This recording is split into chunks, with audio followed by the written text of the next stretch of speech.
Number 3 is timing. Primarily here I'm talking about trends and timing. During all cycles of the economy, there are people who are making money and losing money. The makers are the ones in front of large trends. The losers disregard trends. How do you get in front of large trends? You study what creates them. Without any hesitation, in today's society, it's the baby boom generation that creates the largest trends. The baby boomers are a group of babies born between 1946 and 1964. There were 76 million of them born in the United States, 1 billion of them worldwide. Why is this group so talked about? They're 1/3 of the U.S. population and control 65% of all the money. I've likened the magnitude of all those babies to a basketball moving through a garden hose. They reshape every industry they go through.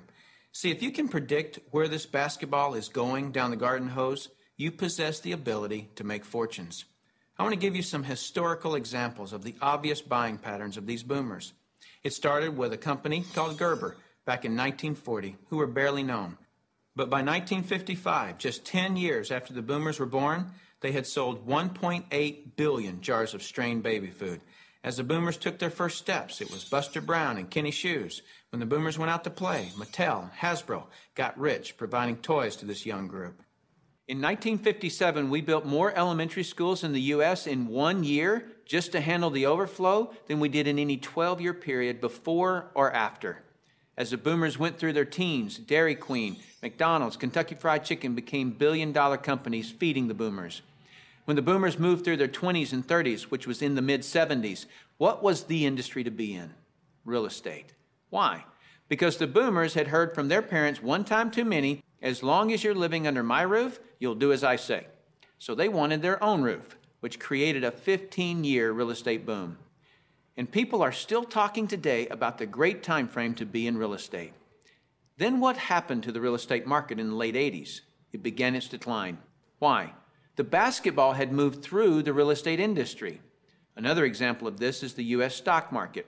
Several years ago, I heard a stock market analyst speaking on the radio saying that he just couldn't believe the stock market had a 15-year rise. Notice the number 15 years keeps coming up. Anyone with a good understanding of the baby boomers could have seen this coming and profited from the recent stock market activity. Why does this 15-year number keep coming up? Because the baby boomers were born between 1946 and 1964. And so 18 years separates the front edge from the back edge. A very important number for you. If you look for trends on the front side of the basketball, you get the full 18 years for your products to be popular. That's the reason you study the nose of the basketball. So your business, no matter what your business is to be looking at what industries are expanding or which industries are about to expand. You shouldn't care how long you've been doing something or how long you've been in school to learn something. Are you in front of trends or not? Don't have a loyalty to something just because you've been educated in it or doing it for a long time. So looking at the current trends, we basically got 1 billion people who are in their 50s and 60s. Since that's the case, what business do you want to be in?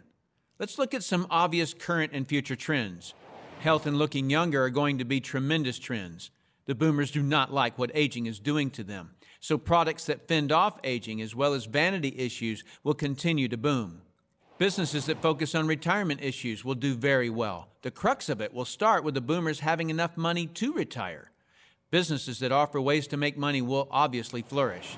Legal matters such as wills and estate planning will become large trends. Efficiencies will also grow. The television was too far away from the couch for the boomers, so they invented the remote control device.